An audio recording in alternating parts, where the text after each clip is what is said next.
Year. बाबू party तो full night चलेगी।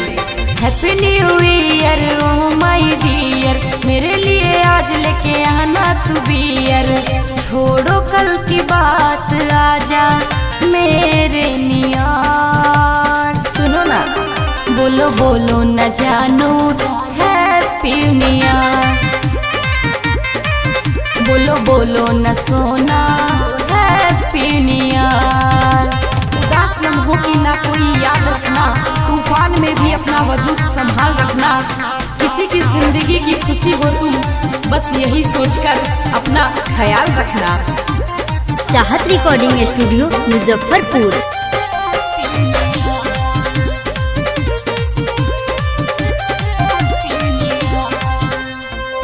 पिकनिक पे लेके आना अपना तू KTM, मिस कहीं न हो जाए शाहरुख वाला पिक्चर।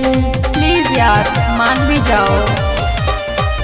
पिकनिक पे लेके आना अपना तू KTM, मिस कहीं न हो जाए शाहरुख वाला पिक्चर।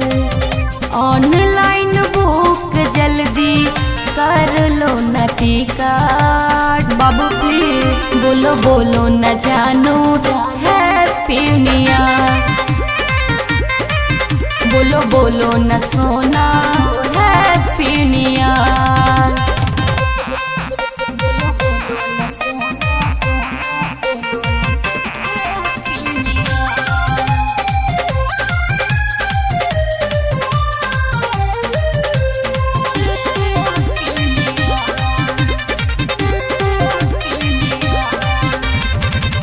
देखेगा राजा टेलर की पिक्चर दिखा दूं, नाम मेरी शर्मा है दिल्ली घुमा दूं।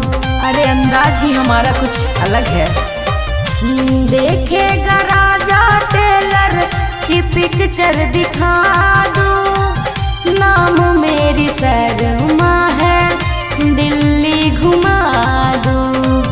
अरे लिख ले बागितिया रच के मोहरा बलाम। सो स्वीट बोलो बोलो न जानू हैप्पी न्यू ईयर। बोलो बोलो न सोना हैप्पी न्यू ईयर। आप सभी को नए साल की हार्दिक शुभकामनाएं।